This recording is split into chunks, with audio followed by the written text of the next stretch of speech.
ese nagira ngo mbabwire ngo nagarutse njya nibaza umuntu wenda wajya gutora natore Kagame, ese buriya abatekereza iki?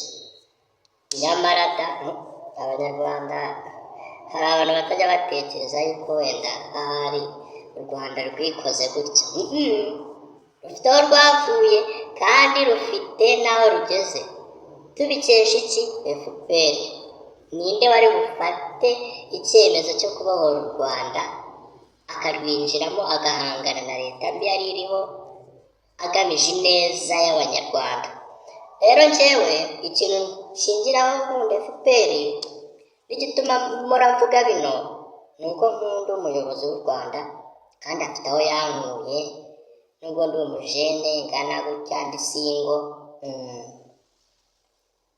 ariko sindi nka Papa Sava cyangwa Bamenya cyangwa se Rocky badashaka gushaka. Njyewe rwose ndabamenyesha ko wenda nibikunda nzashaka umugore mushakire mu Rwanda. Sinzashaka umudiyasipora na twa duhungu tutuga tuba tuvuga ngo twakunda abanyarwanda ngo nta biceri bafite. Ibaza umuhungu ari gutekereza ibiceri by'umukobwa w'umudiyasipora. Ubwo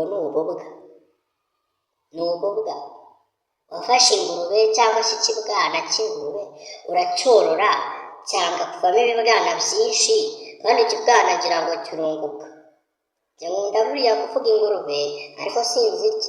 Ku basilamu munyihanganire mudakunda ingurube, nubwo ingurube rwose igira umwanda ariko igira amafaranga. Uwagura amafaranga yavuye mu ngurube wayanga? Andika muri comment umbwire ngo njyewe niba miliyoni yavuye mu ngurube kuko ingurube nganga ari haramu ngo wayatora cyangwa nayanga, ubivuge. Nimba uri umuntu w'umugabo ubyandikemo. Ingurube tutabeshanye zigira inoti. We musore kura amaboko mu mufuka wikiringira ibiceri by'umudiyasipora worora amagurube va Rusizi.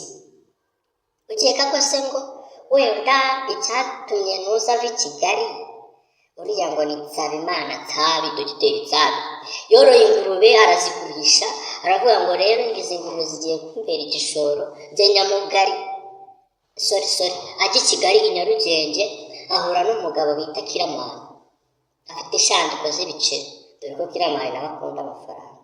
Avuga ati we musore urazi impano ufite n'ubwenge ufite, kamukire muri filime ujye ugaragaza yuko uba mu cyaro, ariko ndagira ngo